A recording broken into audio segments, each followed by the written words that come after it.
Assalamualaikum warahmatullahi wabarakatuh. Alhamdulillah. Salatu wassalamu ala rasulillah wa ala alihi wa sahbihi wa mawalah. La hawla wa la quwata illa billah, amma ba'd. Yang kami hormati dosen pengampu mata kuliah Arbitrase Syariah Ibu Siti Hasanah MAG. Yang saya hormati teman-temanku pada Universitas Wahid Hasyim Semarang, program studi Muamalah yang dirahmati Allah. Sebelumnya saya ucapkan selamat menjalankan ibadah puasa Ramadan 1441 Hijriah tahun 2020 Masehi.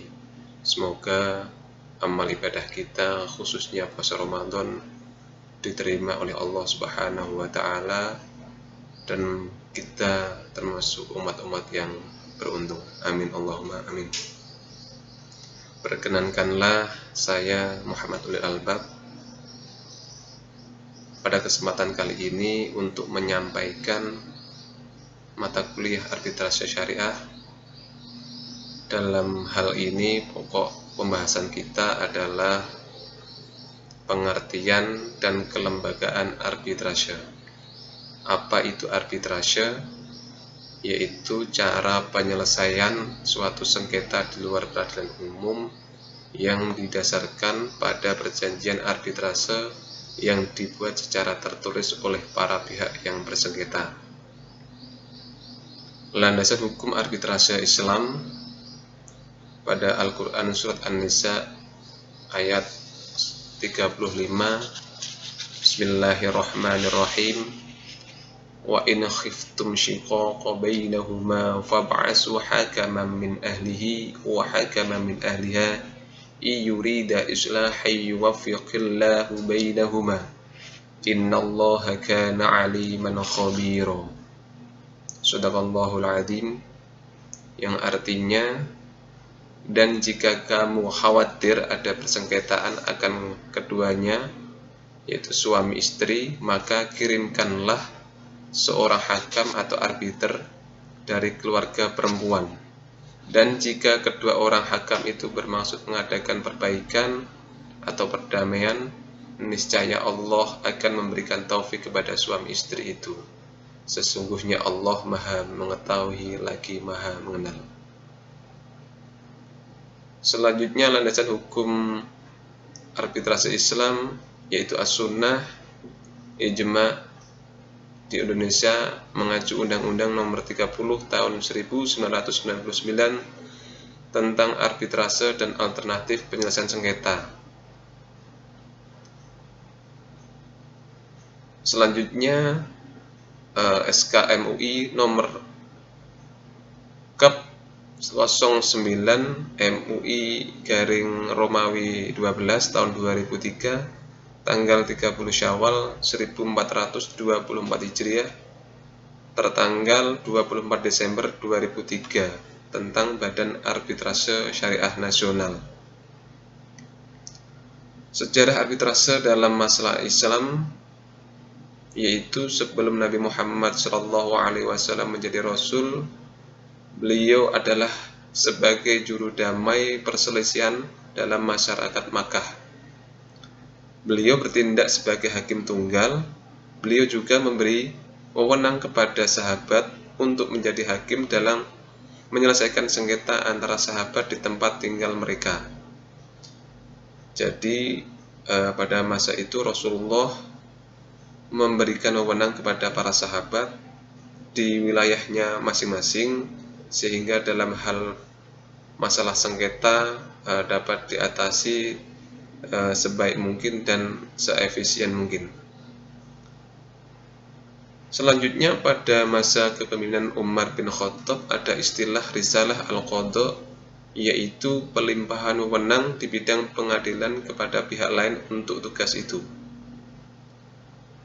Selanjutnya, pada masa Bani Abbas dibentuk lembaga pengadilan yang bernama Qadhi al-Qudha seperti Mahkamah Agung pada masa sekarang. yang berfungsi untuk menyelesaikan perselisihan seperti yang diatur dalam Al-Quran, sedangkan perkara muamalah sudah ada lembaga yang didirikan. Konsep hukum Islam mengenai arbitrase. Tentang arbitrase masih bersifat ideologi yang dapat dikembangkan menjadi dasar keabsahan arbitrase. Praktik tahkim sudah pernah dilakukan oleh Rasulullah meskipun belum ada lembaga arbitrase dalam Islam, di mana tahkim yaitu mengangkat seorang menjadi juru damai guna menyelesaikan permasalahan secara damai.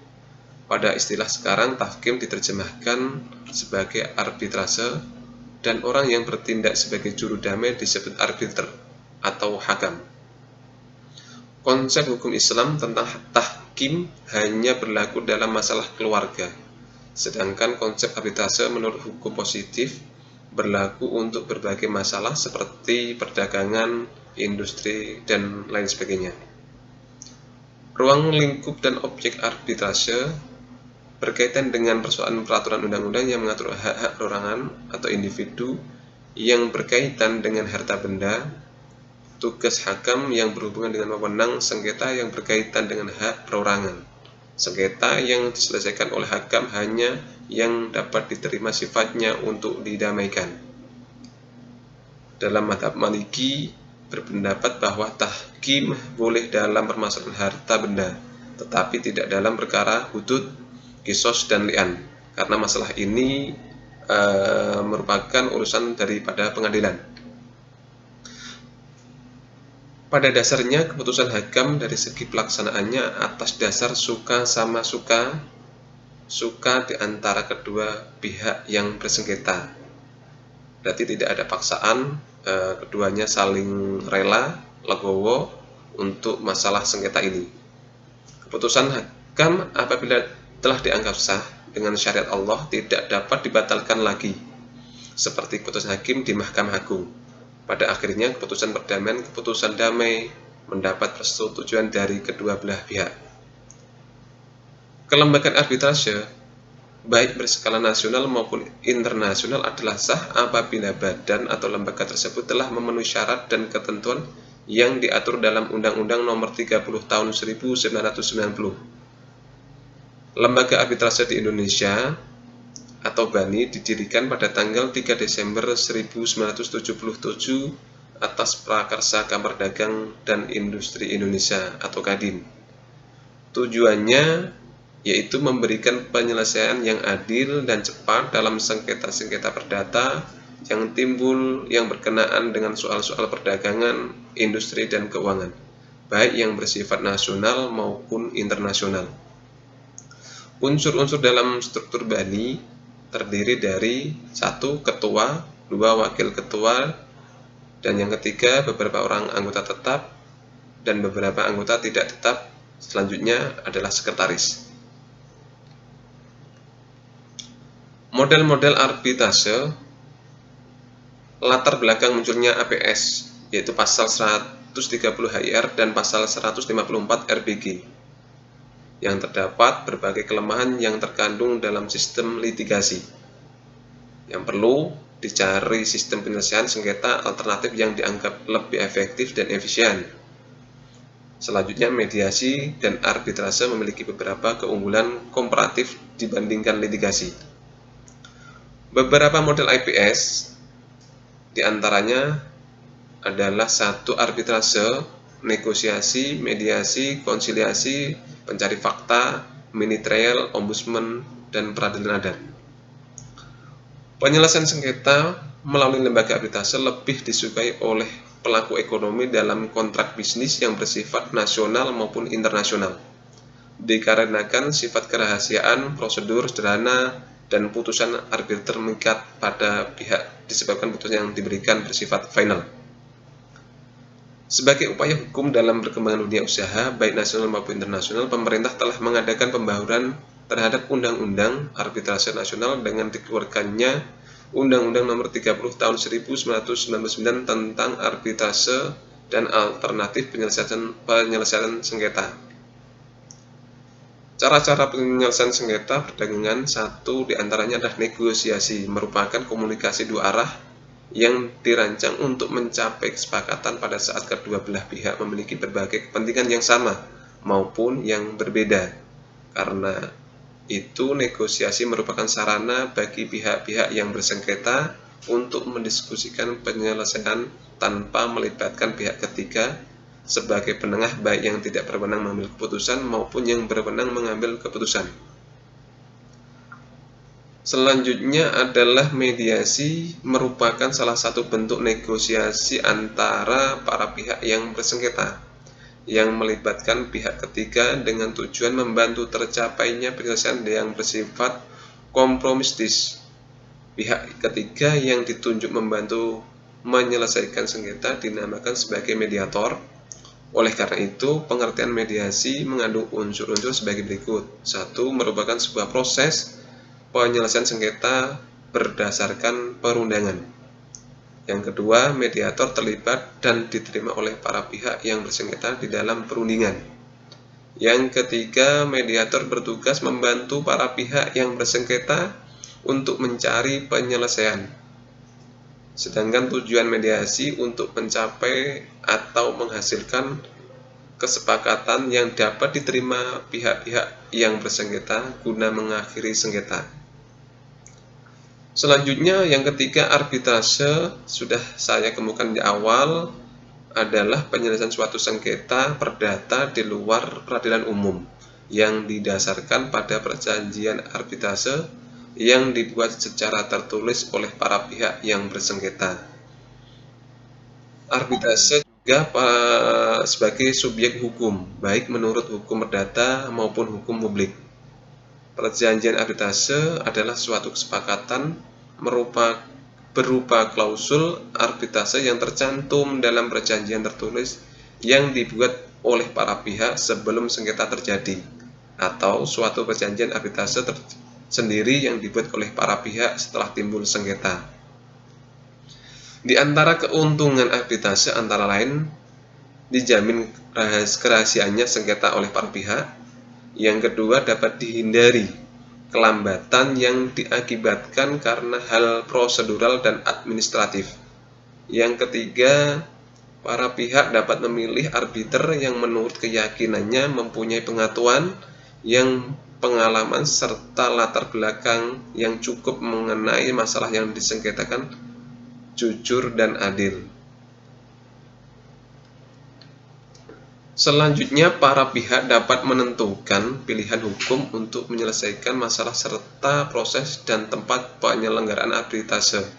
Dan putusan arbiter merupakan putusan yang mengikat para pihak dengan melalui tata cara atau prosedur sederhana ataupun langsung dilaksanakan. Berarti sesuai dengan kesepakatan. Untuk waktu dan tempatnya juga sesuai dengan kesepakatan para pihak. Hukum formil yang dipergunakan dalam proses penyelesaian sengketa melalui arbitrase adalah aturan menurut Undang-Undang Nomor 30 Tahun 1999. Terhitung 30 hari sejak ditetapkan putusan arbitrase, maka harus didaftarkan kepada pengadilan negeri agar mempunyai kekuatan eksekutorial. Ketua pengadilan negeri memeriksa alasan atau pertimbangan putusan arbitrase, tidak memeriksa pokok perkara. Terus, putusan yang telah dibubuhi tanda tangan ketua pengadilan negeri berarti telah mempunyai kekuatan hukum tetap, yaitu putusan arbitrase adalah final dan mengikat. Yang berwenang menangani masalah pengakuan dan pelaksanaan putusan arbitrase internasional adalah Pengadilan Negeri Jakarta Pusat.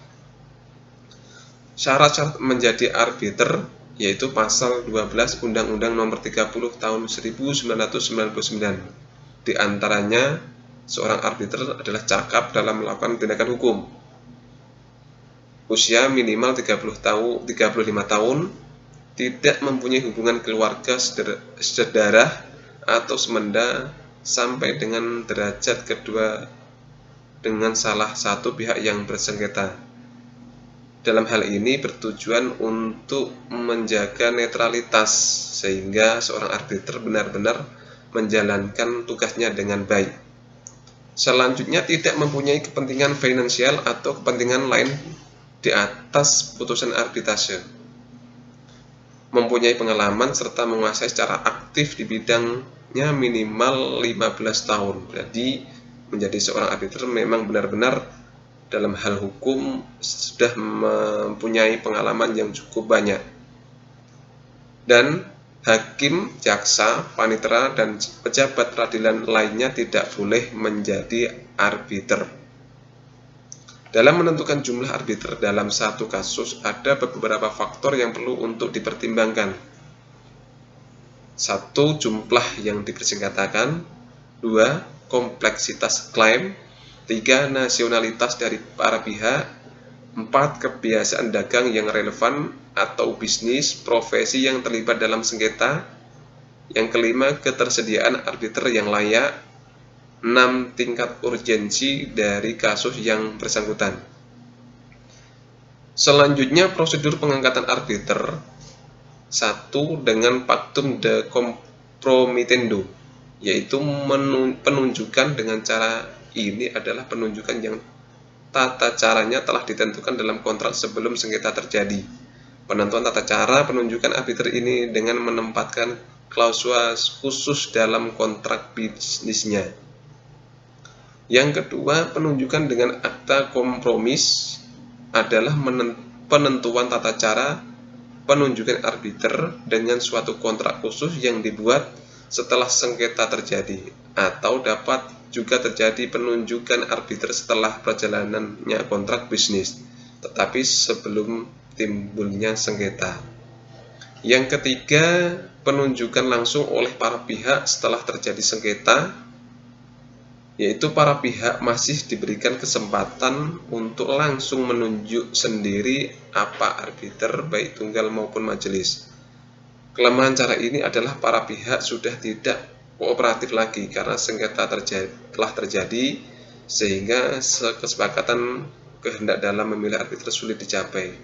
Jadi menurut saya lebih baik di awal pada masa kontrak itu menunjuk seorang arbiter, sehingga ketika terjadi sengketa semuanya bisa berjalan dengan kesepakatan. Jadi kalau sudah seperti ini, dalam arti sengketa terjadi tapi arbiter belum ditentukan, nanti secara apa yang diinginkan tidak sesuai dengan kesepakatan. Yang keempat, penunjukan oleh hakim. Hakim atau kepala atau ketua pengadilan negeri dapat juga menunjuk para arbiter dalam hal-hal sebagai berikut. A. Manakala para pihak dalam kontrak menentukan demikian, jika para pihak tunduk dalam suatu peraturan arbitrase dari lembaga arbitrase tertentu, di mana peraturan tersebut mensyaratkan penunjukan oleh hakim. Ini yang bisa saya sampaikan, kurang lebihnya mohon maaf. Pada intinya, arbitrase ini dipilih sebagai alternatif penyelesaian sengketa di luar peradilan umum, sehingga kesepakatan secara kekeluargaan dapat dicapai dengan baik. Tidak perlu kerana hukum selanjutnya. Demikian yang bisa saya sampaikan, kurang lebihnya mohon maaf. Mohon masukan dan bimbingannya kepada Ibu dosen, Ibu Siti Hasanah MAG. Saya Muhammadul Albab. Mohon maaf atas segala kekurangan yang telah saya sampaikan. Wal-afu minkum. Assalamualaikum warahmatullahi wabarakatuh.